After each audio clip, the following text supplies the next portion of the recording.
Amanda Trent, who has recently moved back to Williamsburg. She's originally from Michigan, and she moved to Virginia Beach in 2005 to complete her graduate school training at Regent University, where she received both her master's and doctorate degree in clinical psychology.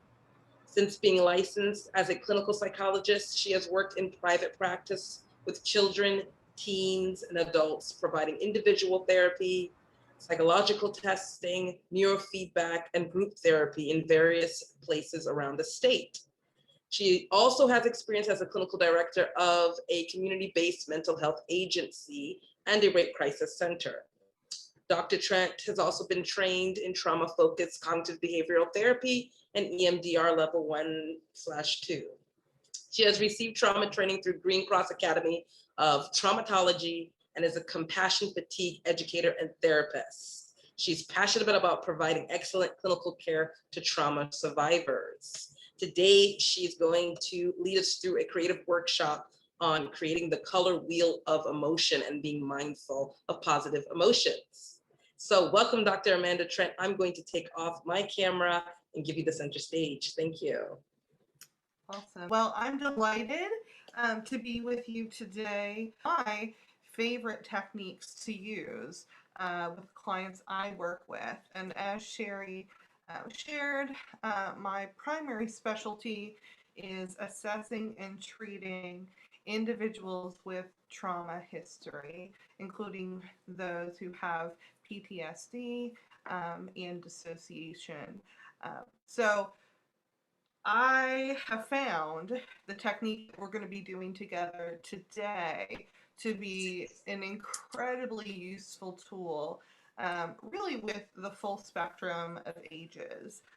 Sometimes I think even myself, I get kind of in this box where I feel like the more kind of coloring or drawing aspects are great with kids and teens, but I think allowing all of us to kind of access that right side of our brain can be super helpful.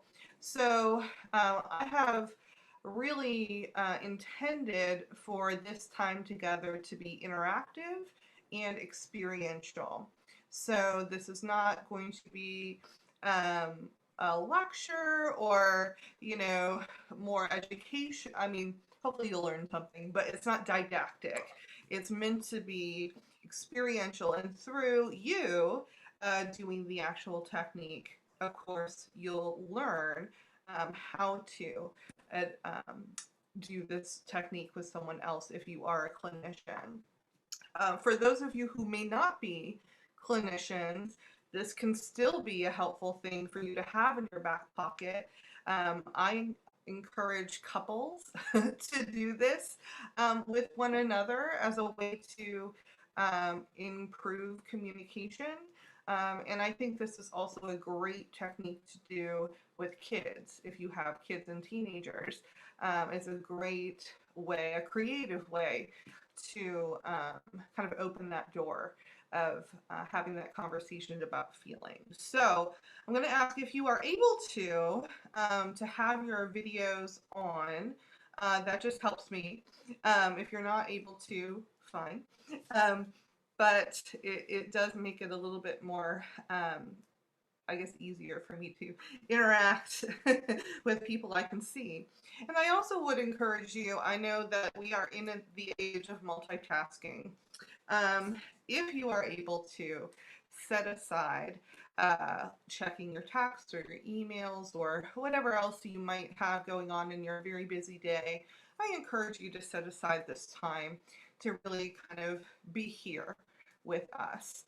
And I appreciate your efforts to do that. So what I'm going to share with you today is actually something from Dr. Ochtenberg, who is a renowned clinician in the trauma field. And you can find a video kind of going through this technique on the website giftfromwithin.org. So I'll put that in the chat before we're done here today. But I did want you to just know that as we kind of enter into this experience together, you will have the opportunity to go and like review it. So don't feel like you have to like take notes, or I mean, if you want to, fine, but you'll have that information um, available to you. So before we kind of jump in to the technique itself, I know for me, transitioning from a busy morning and coming into this time together, so many times we have to transition and we need to like shift, right? So I'd like to kind of take a few deep breaths together to kind of again settle into this moment. So if you're comfortable doing so, you can close your eyes for a second. Make sure you're sitting up nice and straight, but not rigid. And as you inhale, make sure you're inhaling through your nose as if you're smelling a flower, and then gently blowing out through your mouth as if you're blowing out a candle. And just as you're taking maybe a few breaths, maybe 3, maybe 4, really kind of settling in and using maybe my voice as an anchor, maybe letting go of those worries um, that may be plaguing you, maybe that to-do list that you have sitting in front of you, or a to-do list that's kind of this ongoing running uh, tag in your mind, and just kind of let yourself be here and know that this is where you're supposed to be and what you're supposed to be doing in this moment. So I'd like to connect what we're doing today to Mindful Monday. So I think there's a very important thread that is running through this week of resilience. And in my practice and my clinical work, my most often used therapeutic modality is dialectical behavior therapy. So that's a mouthful, DBT for short. And one of the main categories or modules of skills is mindfulness. And so, what we learn in DBT, and many of you, I'm sure, are familiar with mindfulness, but we learn that mindfulness is twofold. So, we have the aspect of um, awareness, awareness of the present moment. And then we have the other component of no judgment. So awareness and letting go of judgment. And so there are many things that we can be mindful of in the moment. We can be mindful of our thoughts, our emotions, our physical experiences, what our senses are telling us, what other people are saying to us. And so in this technique that we'll be doing today is it's designed to be mindful of emotions. And so many mindfulness exercises, in fact, focus on being aware of whatever emotion is happening in the moment. And a lot of times in therapy, and it's kind of set up to be like this, but a lot of times we're focusing on the unpleasant, right? The negative emotions like depression, sadness, loneliness. I mean, that's why people are coming to see us. Um, and that's what we talk about. That's what we, design treatment plans around. And so this technique is a nice counterpoint or counterbalance to that, in that it has us really focus on 6 positive emotions that are not mutually exclusive from unpleasant emotions, but it shifts the focus in a way that can often be a little bit more refreshing for people. And I know it definitely is for me. So before we start the actual technique, for you to participate, you need a piece of paper. So if you could please grab, it can be just a blank computer printer paper, or it can be a notebook paper with lines. Either kind of paper is fine, and you need something to draw and color with. If you have various like colored pencils or markers or crayons or something with color at your disposal, or if you can grab it real quick, I would highly encourage you to do so. But if you don't have color necessarily, we can still go through this. And you can still do it with just a regular pen. Hey, Sherry's ready. She's got her markers. Awesome. So I have my colored pencils. But like I said, you can definitely participate if you just have a pencil or pen. That's fine. It's just more fun with, with the colors. Okay, so what we need to do first is draw a big circle. So it doesn't have to be perfect. So this is again where the, like letting go of judgment comes in. Draw a big circle on your paper, and we're going to divide this circle into 6 relatively even pie slices.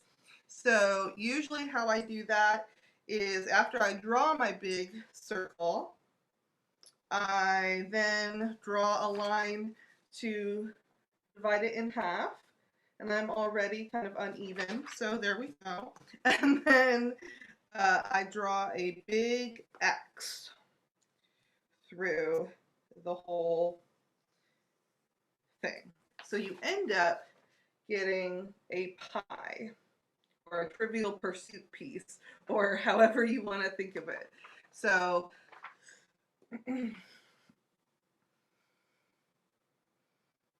all right. Good. That's beautiful. Beautiful. Love it. So you can hold it up when you got it done. Awesome. Love it. Yep. Great, Tony. Yep. Thanks, Amy. All right. Yes. Kathy, your screen is kind of, it goes over your paper. Okay. So if you have color, what I want you to do is grab your yellow. Grab a yellow. So each pie slice is going to be used for a different emotion. And so for each pie slice, we're going to rate from 0 to 100% how strong we sense that emotion to be in us today. So this is a very like here and now kind of assessment. So for example, if I were feeling this particular emotion, I'll say 50%, then I will color the pie slice in halfway. Does that make sense? So each pie slice is going to have its own rating. So yellow, and we're going to start at the very top, the top slice is going to be joy. So if you want to maybe label, so you remember later that pie slice is joy. Joy. And joy is, this happy, like high energy happiness. So if you think of like Tigger, right, from Winnie the Pooh, so he's bouncing around, he's happy, laughing, joyful, right? So that kind of energy is what you're kind of saying, okay, where is that for me today? And when you have kind of a sense, go ahead and color in that particular pie slice to the amount that corresponds with how intense that is for you. And, there is no wrong or right amount. Naturally, it's whatever fits with you today. Okay. And so, I'll give you a second.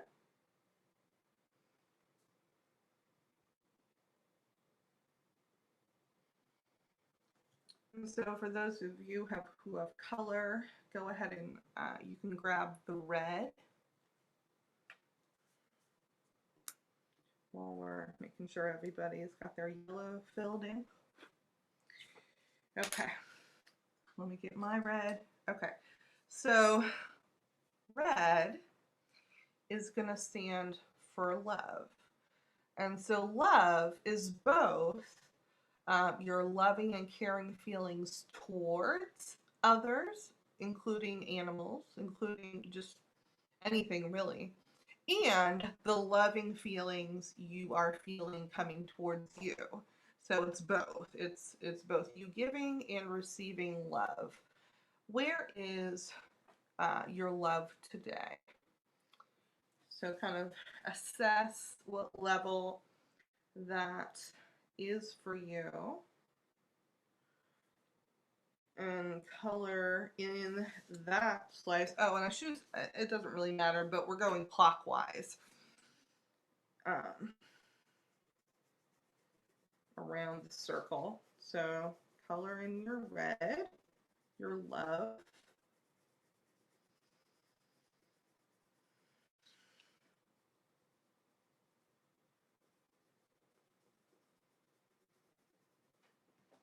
Okay.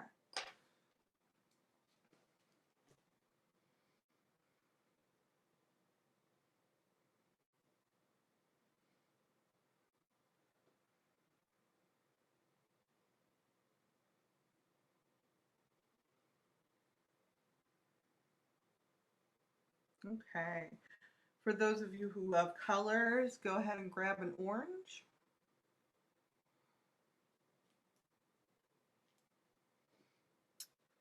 And our next emotion that we'll be assessing is sensuality. Sensuality. What is the color for sensuality? Orange. Orange. Mm-hmm. And so sensuality does incorporate sexuality, but it's much broader.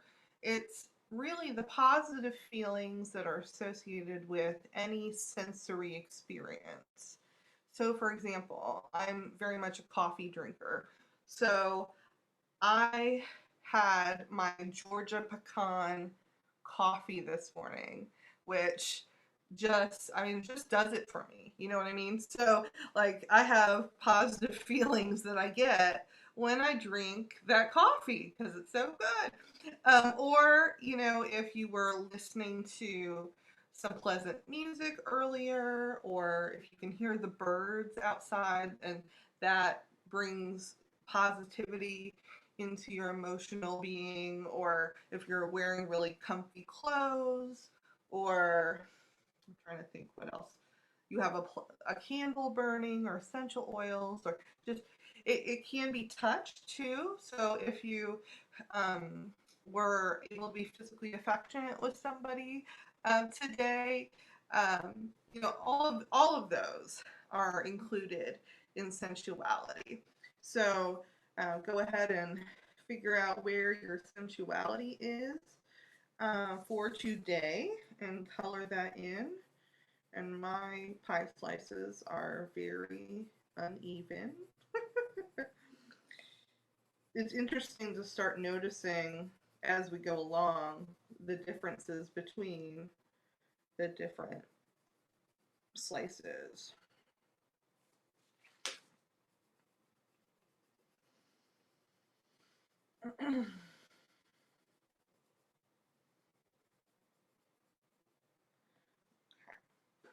All right, for those of you who have color, go ahead and grab a shade of blue.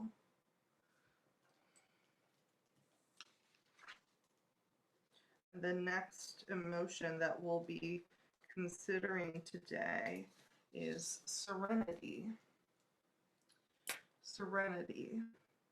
So, this is a cousin to joy. Okay, so this is kind of the low energy version of happiness. Um, so if you I kind of think, for joy, I use Tigger as an example. I kind of think of Winnie the Pooh kind of as the blue, right? He's not hyperactive, right? But he's just like content and happy, and serenity can of course be associated with calm or peacefulness. So kind of think about where is that for you right now? How intense is your serenity? Sometimes I have to think, right, about where is it today? Serenity.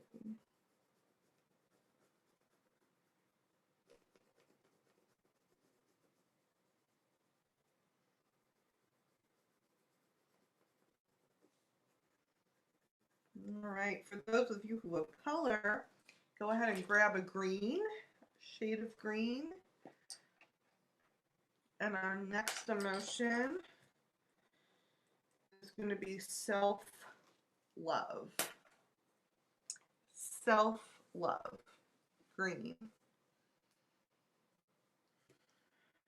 And self-love is, it encompasses accepting yourself, valuing yourself, having loving or caring, nurturing feelings for yourself, maybe even being proud of yourself for accomplishments, or even just for coping, right? Sometimes that's something to be proud of. Self-love.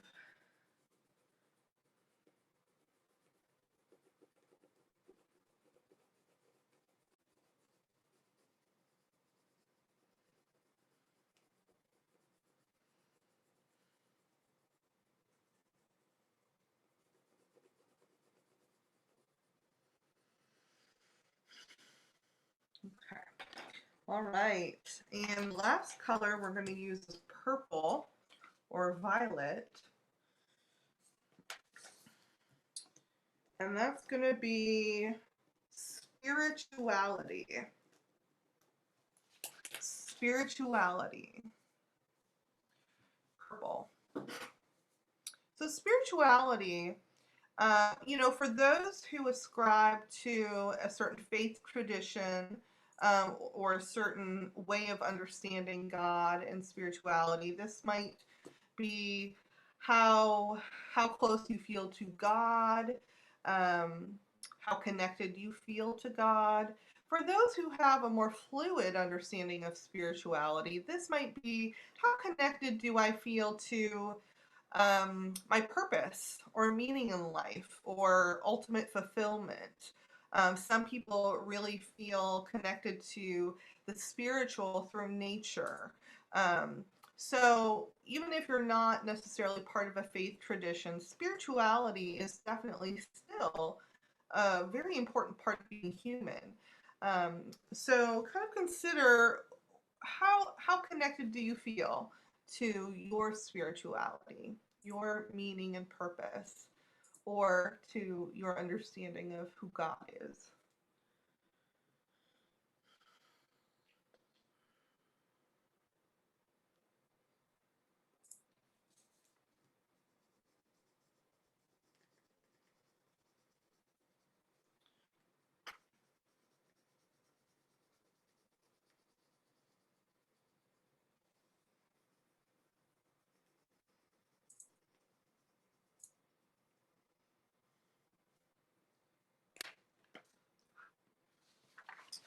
Maybe when you're done, you can, if you're comfortable, kind of share, hold up and look how different our wheels are. Awesome.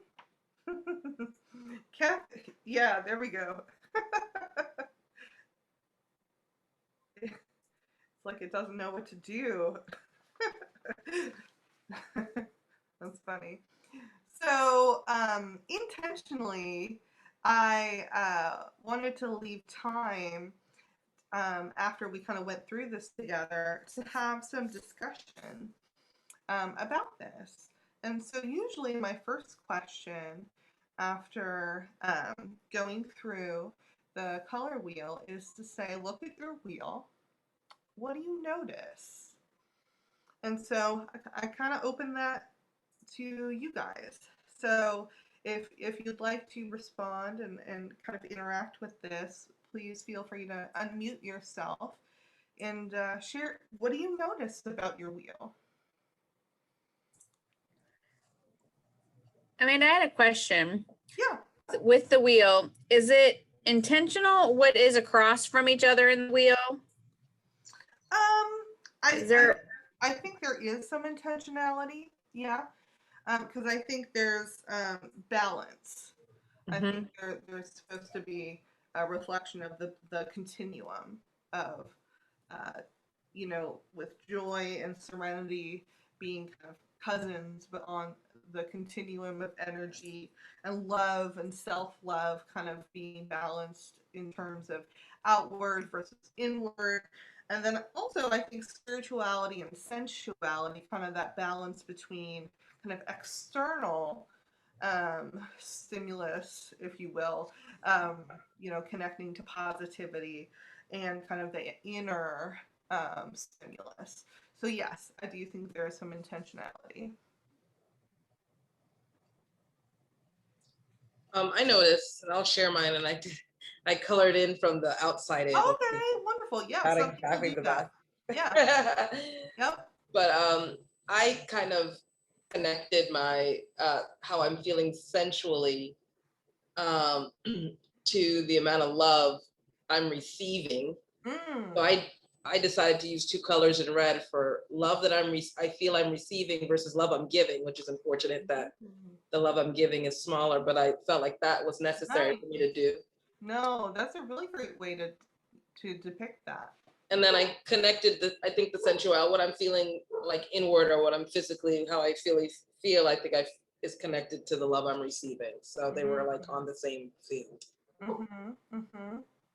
Awesome. Thanks, Sherry, for sharing. So I'll share. It's hard for me to show you my picture. I guess I take it, but one of the things that I noticed about mine is the love that I give and receive is equal 100% to how I feel about myself, the self-love that I have. So I noticed that on there without even thinking about it until after I looked at it, to say that how important it is that I'm being loved, that I give love, and then I also feel good about myself. So just kind of interesting to notice, but that was 100% on both of them. Wow. Wow. Okay. Wonderful. That's the same way on the love and the self-love. Okay. So there's a clear connection for people for those pieces. Great. Who else? Anyone else like to share what they noticed?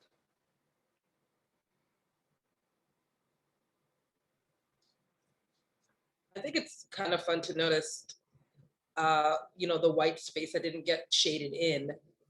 And maybe, I don't know, for me, it was kind of like, yeah, wanting to fill that in more. So as you were saying in the beginning, not so much focus on the negative emotions, but finding space for positivity and filling yourself up with more positive emotions. And so when I see that white space on my wheel, I feel like this, you know, these are the areas I'm not giving attention to. These are the emotions that I definitely want to feel. And so I want to fill those in. And that kind of is giving, you know, some kind of reverse feeling of like, yeah, thing to do, you know, like an objective for myself. Definitely. And I will say that one of the things that I typically, again, continue to discuss with people is, okay, what was your highest? What was your lowest? What is it that's contributing to those pie slices, right? So each day, this wheel is probably going to look different, right? So today, you know, I had my coffee, I'm wearing one of my comfy dresses, you know, like I have all these different physical things. So my orange, my sensuality is higher today than some of my others. But just like you said, when you notice the white space, and I'll share, for me, my blue and yellow both are kind of a little lacking today. So, you know, I can say to myself, okay, so my serenity is kind of at a 45% is kind of where I am today. So, okay, what is it that led to that? Oh, Well, I had to get up super early today for some stuff, and so I didn't get to do my morning routine, which is incredibly grounding for myself. So that's wow, that makes sense. And so as we're talking about resilience, right? Okay, so we're connecting these threads. So as we're talking about resilience, um, taking a few minutes to kind of plot out what these emotions look like for ourselves, we can say, oh, hey, wait a minute. Yeah, I am only at a 45% for serenity. Why is that? Oh, I didn't get to do my meditation and devotional time this morning. So that probably is something I need to make time for later. Or, spirituality or joy. When we're thinking about things that contribute to that high energy happiness, right? A lot of times those things are the activities where we find flow, if you're familiar with that term. So oftentimes activities that we just totally immerse ourselves in, that we just love, um, where we just lose sense of time because we're so engrossed into the activity, like dancing or writing or listening to music, playing music, maybe playing with our children, spending time with our partners. Um, those are things that typically will increase the joy section. So, like you said, Sherry, recognizing, okay, let me see the white space. Let me decide, okay, wow, that is the section I want to focus on today. And again, since we're doing this in a way where we're focusing on the positive, it is, I feel like it's a little bit more motivating, right? And it's much more strengths based, right? And much more, I think, not related, that's not the word, but it really connects well to the concept of resilience and looking at, okay, so today, we're still in the pandemic. There's all this, current events that have been going on that have been painful and traumatic. And yet, in the midst of all of these things, maybe my history of trauma, maybe a trauma anniversary is coming up for me. All of these things going on, I can look and say, wow, I am still connected to, my higher power. I am still able to connect to that sense of calm, peaceful contentment. um, you know, and that can be super encouraging and um, motivating as well to be able to reflect that for yourself. And oftentimes, I think, mindfulness for people can be challenging because it's a very cognitive exercise sometimes. And you're supposed to like watch your thoughts and, try to be aware of thoughts, and it can be a little overwhelming. But when you take, these concepts and put them out on paper, again, we're kind of accessing different parts of our brain. So it's not this very cognitive um, uh, practice, but it's very much this almost tactile practice. I think, again, that can make mindfulness a little bit more accessible to us and to others and clients if you're a clinician, or your kids if you're a parent trying to figure out how your kid is doing and not wanting to do the whole, trying to interrogate them after their day, and trying to understand what's going on for them. So with all that being said, any other observations, questions, comments?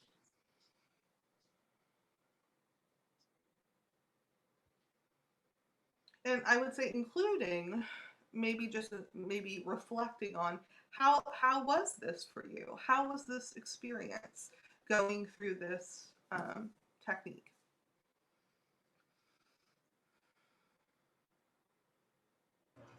I enjoy it. I think it was very therapeutic, and it helped me focus on how am I today?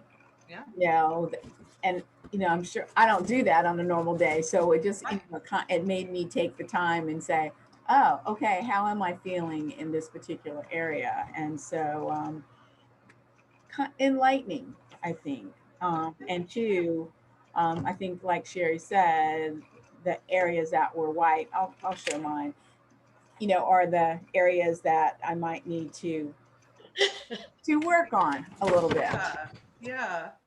Yeah. Well, thank you, Barb, for sharing. Yeah, I think you're right. A lot of times, even if we are clinicians, taking that time to kind of check in with ourselves and say, how am I doing today? That doesn't really happen, or at least I don't do it on an everyday basis. Unless I'm doing this with a client, then I always do my own. So, but yeah, this can be a very enlightening activity. Thanks, Barb. Anyone else want to share what this was like? I just want to say that I like that you're giving other examples of ways to use it. I really like the opening communication up with a spouse or a partner, but also with kids. I didn't think about that like as an activity, just to be like, where are you in these places? So that's kind of a fun thing to just think about, to tap in with people. Yeah, Yeah. and I think with kids and teenagers, one of the things I like about this is it gives them the language, right, for these emotions. Um, so many of us, in our own growing up, maybe weren't given language to describe emotions. And so this helps them tap into, okay, and give them words for sensuality, right? Like that's an important word for them to know, that I can have good feelings when I snuggle with my blanket, or when I eat my favorite food, or I really like the smell of whatever. Spirituality, right? Giving them language. How do you connect to feeling important, right? Um, those are things that kids experience, and I think giving them language around positive emotions, I think is so powerful. I can appreciate that I could take this home and do this activity with my 6-year-old to help her understand that you can feel more than one feeling at a time. She's very much channeled into the happy, sad.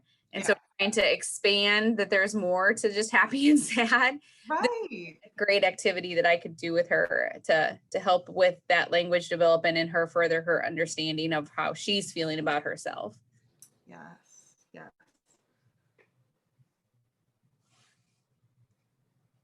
It's funny that you mentioned the language, because I was just thinking after I made my comment that if this was a younger person, that the words would change. But then, after you spoke, that makes a lot of sense, to want to connect people to these types of words earlier on in their life as well. Things like self-care and maybe even like spirituality had very little meaning to me until I became a professional or got a graduate degree, Right. especially because I work in social services type things. Right. Self-care is a word that is like a buzzword. So it's kind of interesting to, you start thinking about these words earlier and younger, then you really make time and space for them in your life when you understand what they mean. Yeah. Right. So. Right. And I mean, for sure, you can modify, the words to be appropriate for whoever you're working with. I just know that I appreciate being able to introduce these words, and I really like talking to kids about what serenity means, right? And you get to talk about all sorts of word pictures and what they think it means, and so it really is. It can be a very educational and mindful technique.